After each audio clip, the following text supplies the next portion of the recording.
Thank you, and a very warm welcome to this first edition of Telly Addicts 1986. We're starting our marathon quest to find the family in Great Britain who know the most about the television. You'll probably remember last year's painstaking search. Pains came in, took everything, took every prize going. But we've got one or two changes this year. We've got some new rounds, some very exciting rounds. We've got a marvellous new set. Wonderful. I must be one of the few people who's going to introduce a TV show sitting on an endangered species here. My lovely panda chair. I do have my little hoofer-doofer just to keep me company, and of course we have a vast selection over the next few weeks of brand new families. On my left, we've got the Beard family, but don't let the appearance put you off. They'll grow on you. The Beard family will grow on you. Fine. Who are you, sir? Ian. Ian Beard. And Ian, could you introduce the rest of the family, please? Right, this is my mum, Geraldine, my grandmother, Elsie, and my dad, Michael. Great. And against them, we have got the Thompsons, who I believe have got a team name, is that right? Yeah, that's right. Our name is Old Ricky, which is a nickname for Edinburgh. Oh. You know, because I thought you meant something else. Oh, yeah, that's right. Yeah. I merely thought you were nervous. Who are they? This is my Aunt Rose, my cousin Jackie, and just at the end there is my brother Jim. OK, 3 points on offer in the first round, and you go into bat first with the very first clip. OK, here goes your very first question. What is the series? Blackadder. Blackadder. Blackadder? Blackadder, yeah. Blackadder 2. Sorry. Oh. Sorry, but this is for real. And number 2. In which period is the series set? Oh, is it set in the Edwardian period? Are you doing this all in your own? Sorry. You are actually allowed to. Elizabethan. Elizabethan. Let's have a look. Tudor. Tudor England. Tudor England. And your third one, the relationship between Edmund and that first Blackadder. Who's his cousin? You saw? No? No, go on, say it. No, go on. I think it's his, Kenny's great-great-grandchild. His great-great-grandchild. Something like that. Not very The sure. way you're looking at me is not going to help you. His great-great-grandson, yes. Yes, that's right. Yeah, very good indeed. Excellent. OK, well, you managed to get 2 at that point. Let's go over to the Beards and watch closely, please. Here comes your comedy clip. It's a great clip. There's your first question. Name the series, please. Ever decreasing circles. Well, you're quite right. What's the name of Richard Breyer's wife in this series? Penelope. Okay. You saw? No? No, go on, say it. No, go on. Penelope? Don't sound too certain. There we go. No, it was Anne. And finally, who were his long-suffering neighbours in The Good Life? Yeah, Margot Margot. and Jerry. Ledbetter. Let's have a look. Yeah, Margot and Jerry Ledbetter. And that's 2-2 at the end of the first round.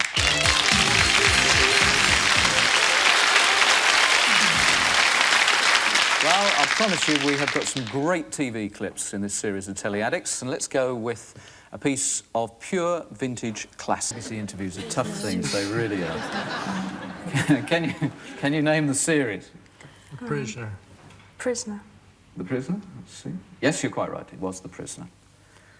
What was Patrick McGowan's number? 6. Let's have a look. Yes. Now you're going to get 3 out of 3. What rises from the sea at the end of every balloon, isn't it? episode? Great big balloon. Was it called Rover?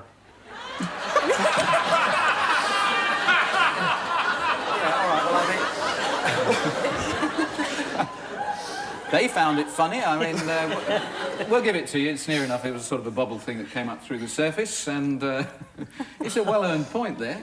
Keeps you neatly in the lead. Here comes your vintage clip, the Thompson family, and this sort of vibration. It's question 1. Randall Hopkins. Deceased. Randall Deceased. Hopkins, deceased.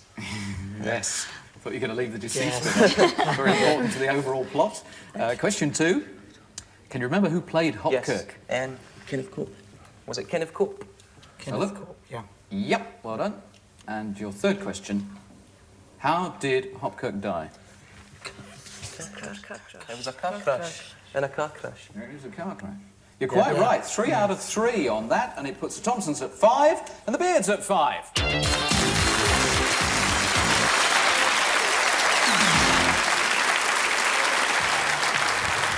Well, one of the most popular parts of the last series was the prop bag. We've got it for you this year, and there are 3 objects coming your way, and what I want you to do is identify one TV personality. Then we've got a film can with silent movies written on it. It's just one name I'm looking for, please. Is it Bob Monkhouse? That was a bit quick. Well done. Yes, it is Bob Monkhouse. Yeah. Yes. Very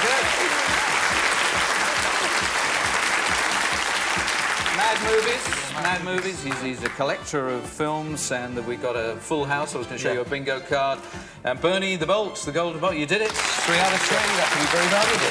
Pop those down there and see how they get on over now. Well, the same thing applies over here.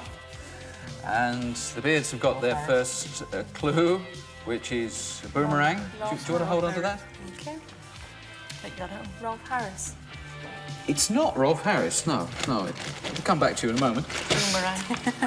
Now, this is, excuse me, a little bit more difficult to get out. There we have a television set. So you've got a boomerang. You're down to 2 points now. And you've got a television set. Hold on to that.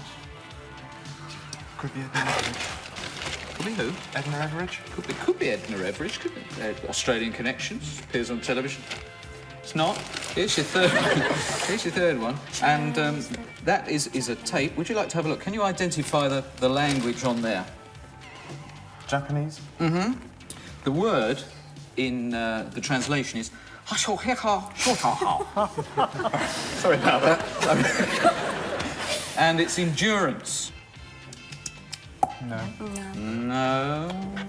Well, you're going to kick yourselves when you see the face come up on the screen. It was the Japanese version of Ultra Quiz, Endurance. Clive James, the Australian gentleman who's been looking at world television. Hard luck. Sorry about that. So, at that point, we've got 5 plays 8. The Thompsons are in the lead.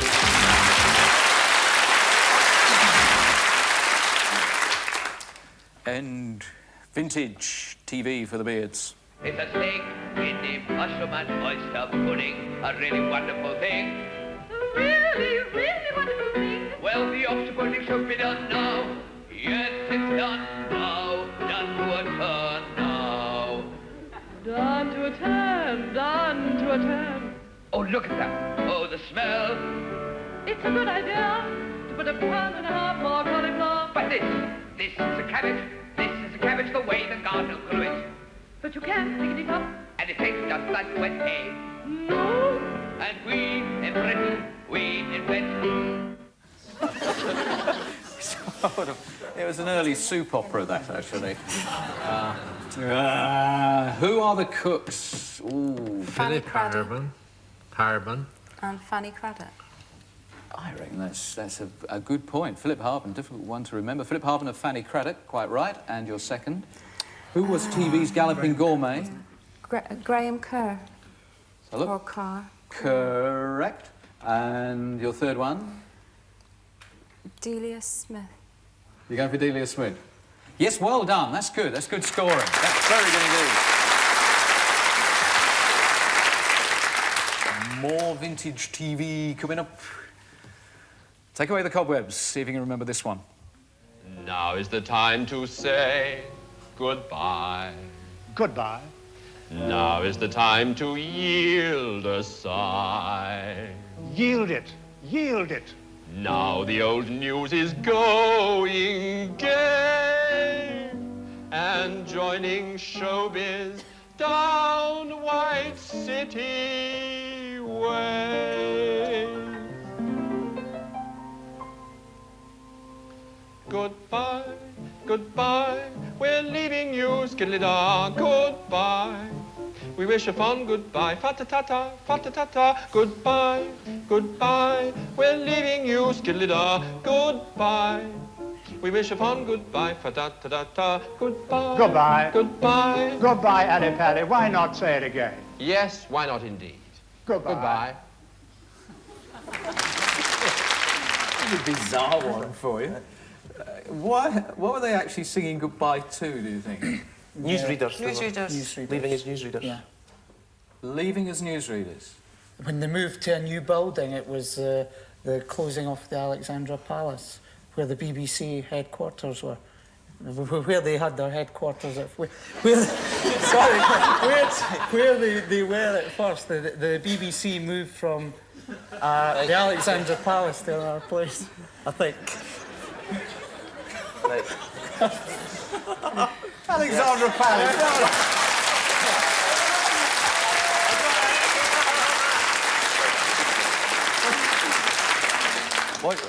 You were absolutely right. The Yeah. Alexandra Palace News facility was closed down. closed they down, moved to yeah. the television centre at Wood Lane in White City. Yeah. Why don't you say that, you twat? That's what I meant. And the next one. Who's singing? It's Richard Baker And Robert Dougal. OK, see, yeah. Richard and Robert were doing the singing there. And who should have been singing it? Is it Peter Cook and Dudley Moore? Yeah. Peter Cook, Dudley Moore. Single spokesman here. Let's have a look and see. Yes, Peter Cook and Dudley Moore. Yeah. Very good. It's 11 to the Thompsons, and it's 8 to the Beards.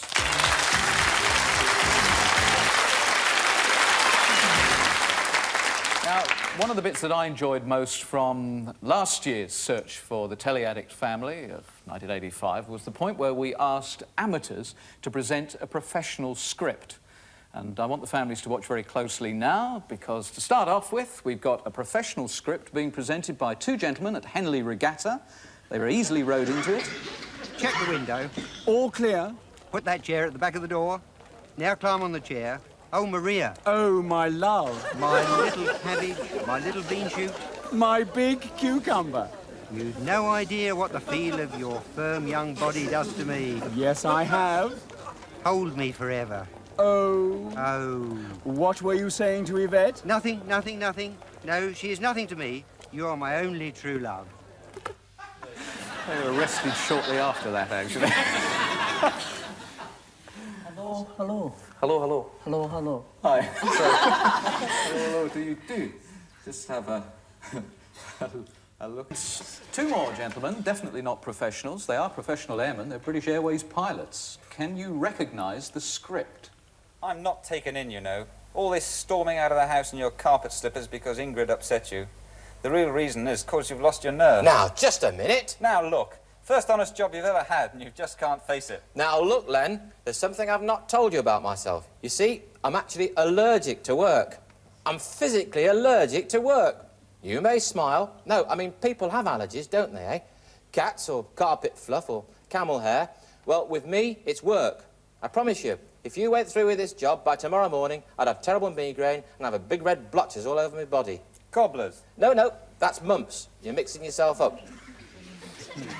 Is it Citizen Smith? OK, well, we'll go with that, if that's your answer. Citizen Smith. Let's have a look, see if you're right. I promise you, if I went through with this job by tomorrow morning, I'd have terrible migraine and I'd have big red blotches all over my body. Cobblers. No, that's mumps. You're mixing yourself up. Now, doubtless medical science will one day come up with a cure, but until then, I think it's best to play it safe, don't you? Look, you can believe that if you want to, but other people won't be fooled. But if you want to fool yourself, fine. Listen, I'm fed up with all these sermons, Len. I'm fed up with all this advice and encouragement. Will you just go and make it up with Ingrid and get on with whatever you get on with and leave me here to get quietly Brahms and Liszt? Do you mind? Here, that's £6 I owe you. Oh, what a shame. Going straight, Ronnie Barker, Richard Beckinsale, wasn't Citizen Smith. Tough luck.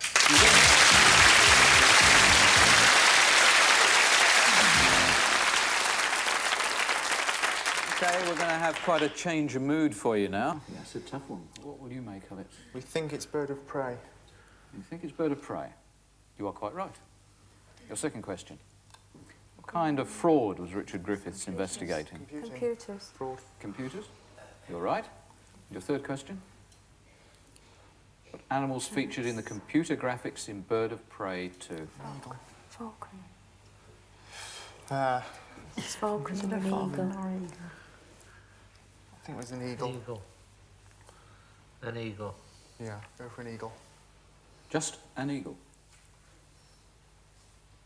And a bear. Oh, I'm throwing a hamster for good measure. Let's have a look. It was a pig and a wolf. I certainly wouldn't have known that. Didn't do too badly out of it. You've come up to within 2 points. If you're having your tea at this moment, I apologise for this next clip. It might be a good idea if you just... I knew this series would throw up some interesting clips. And... That's made me feel quite ill. In which city is the scene set, and it's not Chicago? City. What city? See, it's Moscow. Let's see. You're right. Yeah. Quite right. It is Moscow. And question 2. Who are Alan Bates and Coral Brown playing? Burgess and McLean. Burgess, no. She's actually... No, sorry. Oh, sorry. Alan Bates is playing Guy Burgess, and Coral Brown was playing herself. Yeah. You're quite right. Yeah. Yeah, very good. Good answer. And, Oh. what does he ask her to send in from London other than a bigger bucket? Yeah. Suits or shoes? So which one are we going to print? Shoes. Shoes, yeah, go for shoes. The answer is clothes. Shoes as clothes, things you wear. Yep, we will. We'll give that to you. So you get a point for that. The Beards have got 10 and the Thompsons have now got 15.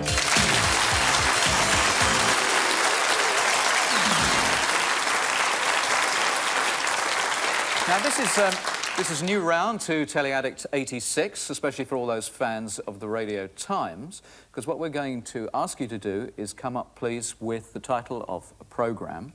And first of all, we're going to turn to the programme page of the Radio Times and select a couple of people from a cast list that appeared there. For, first of all, 3 points, could you identify the programme that we are looking for? Gemma Craven, Cheryl Campbell were 2 of the cast. Is it Pennies from Heaven? Pennies from Heaven. You are going now with Pennies from Heaven. That is the front, but it's incomplete. What will appear when we complete the picture? Pennies from Heaven. You've done it 3 points. Very good.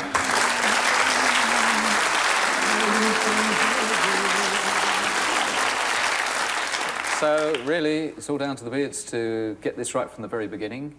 Firstly, the programme page of the Radio Times had more than those 2 names. It was quite a big cast, but there are 2 names. Any ideas what the production would have been? Do you need to play a vet? Oh, you're stocking something. All right, if you don't know that point, do you want to move on? There's still 2 points available. So we will now give you a little bit of what appeared... Oh, Sherlock Holmes. ...of the description. Devil's Foot and the Copper Beeches. I suspect make you say Sherlock Holmes. Let's have a look at the almost complete front page of the Radio Times. What will appear? You're quite right, Sherlock Holmes. So you've got 2 points out of that. It's 18 to the Thompsons and 12 to the Beards.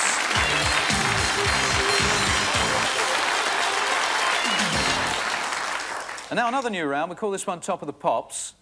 What you're going to see is a musical item that might well be performed on Top of the Pops. Indeed was some time ago, except there's no sound. I want to know, please, the artist, and I would like you to also tell me the title of the musical item. First of all, who is it? Tina Turner. Mm-hmm. Give you that. Her song is, I don't know. Can't think of anything. Couldn't recognise the song? No. Different video. Not even a guess? No. Shame. Great shame. Here's the clip with the sound. I've got to do with it. Tina Turner, of course. And here's your clip from Top of the Pops, but with the sound missing. So that's a bit of lip reading really required here. I think it's... Who is it, first of all? It's Queen or Freddie Mercury. Which one? Queen. Sorry, Queen, and we think it's... It's a kind of magic. It's a kind of magic. It's a kind of magic. Mm-hmm. I'll give you the Queen. Let's have... Voice. All right, very good. Worthwhile points there. 13 to the Beards, but it's now 20 to the Thompson family.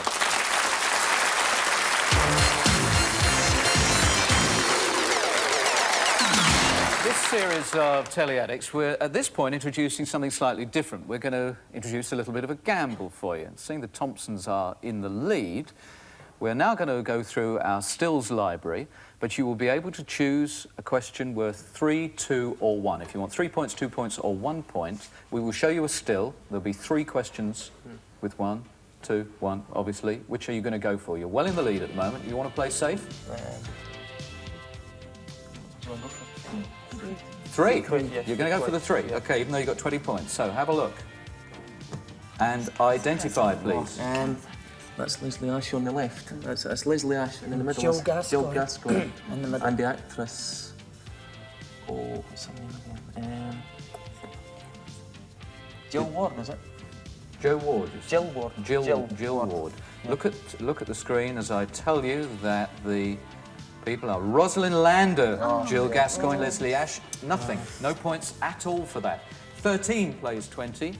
You've really got to go for a 3 if you're going to do anything about it. So let's have a look at your stills. Right. Go for the actors. You're going to go for the actors. Fine. Francis de la Tour, Leonard Rossiter, and Don Warrington. Let's have a look. And the roster, Don Warrington, Francis de la Tour, 3 points. Well done, very good. Excellent. You really needed that. Unfortunately, I've had to sign that that's it, and it means that we can't go any further on our stills round, and it means that, unfortunately, the gap is still 4 points there. 20 to 16. Congratulations, the Thompsons. Well done.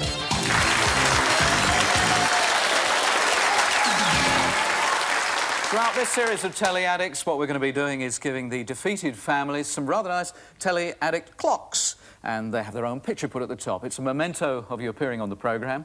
Tough luck. I think these Thompsons could be rather difficult to beat. Congratulations to the Thompsons. There'll be another family up against them next week. I hope you'll join me at the same time. Until then, good night. Bye-bye.